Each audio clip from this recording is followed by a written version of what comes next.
कोणताही घरगुती उपाय माझे केस एवढे जास्त लांब आणि दाट करेल असा मी कधीच विचार केला नव्हता.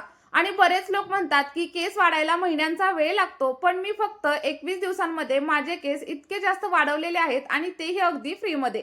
फक्त माझेच नाही तर माझ्या काही प्रेक्षकांनी देखील हाच अनुभव घेतलेला आहे. त्यांनी मला त्यांचे फोटोज आणि व्हिडिओज देखील शेअर केलेले आहेत, जेणेकरून तुम्हाला देखील विश्वास बसेल की मी सांगत असलेला उपाय खरोखरच 100% काम करतो. तुम्ही देखील फोटोमध्ये आणि व्हिडिओमध्ये पाहू शकता, सर्वांच्या केसांची वाढ खूप छान अशी सुरू झाली आहे. चला तर मग आपला हा सोपा उपाय कसा बनवायचा ते आपण पाहूया. त्या अगोदर जर तुम्ही चॅनलवरती नवीन असाल तर चॅनलला सबस्क्राईब करा आणि सोबतच तुम्ही आपला हा व्हिडिओ कोणत्या गावामधून किंवा मग कोणत्या शहरामधून पाहताय मला कमेंट करून सांगायला अजिबातच विसरू नका. बघा, सगळ्यात पहिल्यांदा इथं मी घेणार आहे ते म्हणजे चहापत्ती आणि कांदा, जे आपल्या प्रत्येकाच्या घरामध्ये अगदी सहज मिळतात. आणि जर चहा नसेल तर आपली सकाळ मात्र अजिबात होत नाही आणि कांद्याशिवाय आपली भाजी तर अपुरीच राहते. पण केसांसाठी याचे किती जास्त फायदे आहेत हे मात्र बऱ्याच लोकांना अजिबात माहिती नाहीये.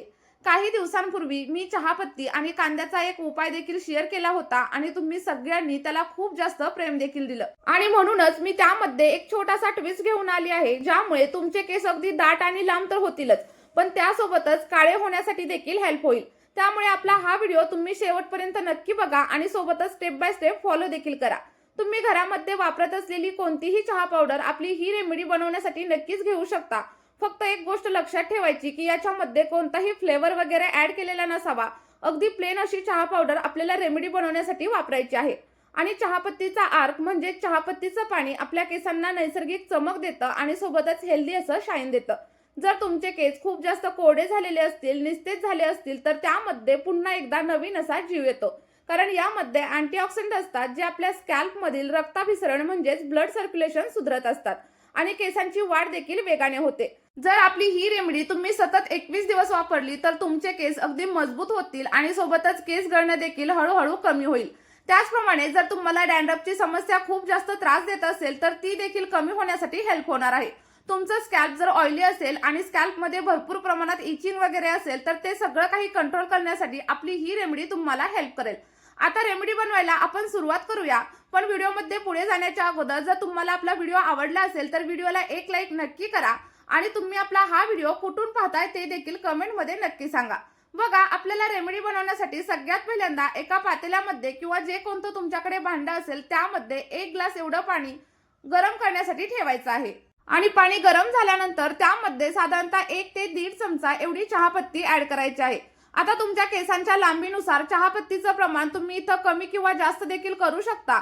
मी साधारणतः 1 चमचा एवढी चहापत्ती याच्यामध्ये ऍड केलेली आहे. आणि जर तुम्ही आपली ही रेमेडी पहिल्यांदाच ट्राय करत असाल तर तुम्हाला या रेमेडीसाठी 2 चमचे एवढी चहापत्ती वापरायची आहे. कारण चहापत्तीमुळे आपल्या केसांवरती एक नैसर्गिक चमक येते आणि केस अगदी सिल्की आणि शायनी दिसण्यासाठी हेल्प होत असते. त्यामुळे लक्षात ठेवायचं, 1 ते 1.5 चमचा चहापत्ती जर तुम्ही इथं वापरली ना तर तुम्हाला खूप छान असे रिझल्ट नक्कीच मिळतील. त्यानंतर आपण याच्यामध्येच 1 चमचा एवढी कलौंजी म्हणजेच काळे जिरे ऍड करणार आहे. कारण कलौंजी आपल्या केसांच्या वाढीसाठी खूप जास्त फायदेशीर असते आणि हे अगदी वैज्ञानिक दृष्ट्या देखील सिद्ध झालेले आहे आणि तुम्ही गुगलवरती देखील याचा सर्च नक्कीच करू शकता. मी तुम्हाला असंच काहीही सांगणार नाही. ही रेमेडी मी पहिल्यांदा स्वतः ट्राय केलेली आहे आणि त्यानंतरच तुमच्यासोबत शेअर करत आहे. बघा, साधारणतः 1 छोटा चमचा एवढी कलौंजी म्हणजेच काळे जिरे आपल्याला याच्यामध्ये ऍड करायचे आहेत. यामुळे केस अजून मजबूत होतात, ब्लड सर्क्युलेशन सुधारतं आणि केस अगदी दुप्पट वेगाने वाढण्यासाठी सुरुवात होते. त्याचप्रमाणे जर तुमचे केस अकाली पांढरे होत असतील तर ते देखील कमी होण्यासाठी हेल्प होत असते. त्यानंतर आता आपण इथं घेणार आहे ते म्हणजे कांदा. कारण कांद्यामध्ये भरपूर प्रमाणात सल्फर असतं, जे आपल्या हेअर फॉलिकल्सना अगदी ऍक्टिव्ह करतं आणि त्यासोबतच नवीन केस उगवायला देखील मदत करत असतं. आपण कांद्यासोबतच कांद्याच्या सालीचा देखील इथं वापर करणार आहे. कारण बघा, बऱ्याच वेळा आपण काय करतो की कांदा वापरतो पण कांद्याच्या साली मात्र फेकून देत असतो. पण इथं एक गोष्ट लक्षात ठेवा, कांद्यापेक्षा जास्त सल्फर हे कांद्याच्या सालीमध्ये असतं. त्यामुळे आपण इथं कांद्याच्या सालींचा देखील आपल्या रेमेडीमध्ये यूज करणार आहे. तुम्ही अनेक वेळा पाहिलं असेल की मार्केटमध्ये कांद्यापासून बनवलेले अनेक सिरम भेटतात, अनेक शॅम्पू भेटतात आणि त्यामुळेच मला तुम्हाला इथं सांगायचं आहे की तुम्ही आपला कांद्याचा हा नैसर्गिक उपाय फक्त 21 दिवसांसाठी ट्राय करा. बघा, तुम्हाला तुमच्या केसांवरती मार्केटमधील प्रोडक्टपेक्षा देखील जास्त परिणाम पाहायला मिळतील. साधारणतः एक मध्यम आकाराचा कांदा मी इथं व्यवस्थित असा कट करून घेतलाय आणि हा कांदा आपल्याला आपल्या सिरममध्ये किंवा मग आपल्या टोनरमध्ये ऍड करायचा आहे. बघा, पाण्यामध्ये ऍड केल्याच्या नंतर आपली चहापत्ती, कलौंजी आणि कांदा एकत्र असा आपल्याला उकळून घ्यायचा आहे. जेणेकरून काय होईल, सगळी काही पोषक तत्व आपल्या पाण्यामध्ये उतरली जातील आणि याच्या नियमित वापराने आपले केस अगदी हेल्दी, सिल्की, शायनी आणि जाड होण्यासाठी हेल्प होते. याचा कोणताही साईड इफेक्ट आपल्या केसांवरती अजिबात होत नाही, कारण आपण याच्यामध्ये कोणतंही केमिकल किंवा मग प्रिझर्वेटिव्ह अजिबातच वापरलेलं नाहीये. पण तरी देखील वापरण्यापूर्वी तुम्ही एकदा पॅच टेस्ट नक्की करून बघा आणि त्यानंतरच आपली ही रेमेडी तुमच्या केसांवरती अप्लाय करा. आता हे सगळं मिश्रण अगदी 8 ते 10 मिनिटं मंद आचेवरती व्यवस्थित असं उकळून घ्या. जोपर्यंत आपलं पाणी अर्धवट नाही आणि पाण्याचा रंग डार्क होत नाही, तोपर्यंत आपल्याला सगळं काही मिश्रण व्यवस्थित असं उकळून घ्यायचं आहे. आणि त्यानंतर गॅसची फ्लेम बंद करा आणि पाणी पूर्णपणे थंड होण्यासाठी ठेवून द्या. आणि थंड झाल्याच्या नंतर आपल्याला सगळं काही पाणी गाळून घ्यायचं आहे. इथं मी थोडंसं गरम असतानाच गाळून घेणार आहे, पण जेव्हा पण मी ही केसांवरती अप्लाय करेल तेव्हा पूर्णपणे थंड करणार आणि त्यानंतरच केसांवरती अप्लाय करणार आहे. त्यानंतर शिल्लक राहिलेला कांदा आणि सोबतच चहापत्ती आता आपल्या काहीच कामाची नाहीये, त्यामुळे तुम्ही ती फेकून देखील देऊ शकता.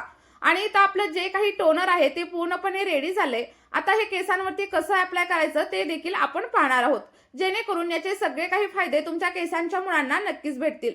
बघा, तुम्हाला काय करायचंय, एखाद्या कॉटनच्या बॉलच्या साह्याने किंवा मग एखाद्या ड्रॉपरच्या साह्याने तुमच्या केसांच्या मुळांवरती सगळं काही सिरम व्यवस्थित असं अप्लाय करून घ्यायचंय. जर तुमच्याकडे स्प्रे बॉटल असेल ना तर अतिशय उत्तम, कारण स्प्रे बॉटलने अप्लाय करणं खूप जास्त सोपं जातं. आणि जर तुमच्याकडे स्प्रे बॉटल नसेल तर अशा प्रकारच्या एखाद्या ड्रॉपरने देखील तुम्ही तुमच्या केसांवरती सगळं काही टोनर अप्लाय करू शकता. बघा, जर चांगला रिझल्ट तुम्हाला हवा असेल तर फक्त 21 दिवस तुम्ही हा टोनर तुमच्या केसांवरती अप्लाय करून बघा. अगदी अप्रतिम असे रिझल्ट तुम्हाला तुमच्या केसांवरती मिळणार आहेत. आता टोनर सोबतच शॅम्पू करण्याची योग्य पद्धत देखील माहीत असणं खूप जास्त गरजेचं आहे. पहिल्यांदा मी तुम्हाला शॅम्पू करण्याची पद्धत सांगते आणि त्यानंतर टोनर केसांवरती अप्लाय करून देखील दाखवणार आहे. शॅम्पू करताना आपलं जे काही रिन्स आहे किंवा जे काही टोनर आहे ते अर्ध तसंच ठेवा. त्यामध्ये शॅम्पू मिक्स करा आणि या शॅम्पूने तुम्ही हेअर वॉश करा. बघा, तुम्हाला अगदी दुप्पट परिणाम तुमच्या केसांवरती पाहायला मिळतील. आता शॅम्पू करण्याची पद्धत तर बघून झाली, तर आता मी तुम्हाला केसांवरती देखील अप्लाय करून दाखवते. तर अप्लाय करताना सगळ्यात पहिल्यांदा काय करायचं, आपले जे काही केस आहेत ते व्यवस्थित डिटँगल करून घ्यायचे आणि त्यानंतर आपल्या केसांच्या मुळांवरती पूर्ण टोनर अप्लाय करून घ्यायचं. अप्लाय करून घेतल्याच्या नंतर 2 ते 3 मिनिटं हलक्या हाताने केसांवरती मसाज करायचं. मसाज केल्यामुळे काय होतं, आपल्या टोनरमधील सगळी काही पोषक तत्व आपल्या केसांच्या मुळांपर्यंत पोहोचतात आणि त्यामुळे केसांची वाढ अगदी झपाट्याने होण्यासाठी हेल्प होत असते. बघा, आपली ही रेमेडी तुम्ही 1 ते 2 वेळा नक्की ट्राय करून बघा आणि त्यानंतर सतत 21 दिवस वापरून बघा. तुमचे केस अगदी लांब होतील आणि सोबतच केस गळती देखील हळूहळू कमी होईल. चला तर मग आपली ही रेमेडी तुम्ही नक्की ट्राय करून बघा आणि तुमचे जे काही अनुभव असतील ते कमेंटमध्ये शेअर करायला अजिबात विसरू नका. सोबतच आपली ही रेमेडी तुमच्या मित्रपरिवारासोबत नक्की शेअर करा, ज्यांना हेअरफॉलचा आणि कोंड्याचा खूप जास्त प्रमाणात त्रास असेल. चला तर मग या व्हिडिओमध्ये इथेच थांबूया. Bye bye.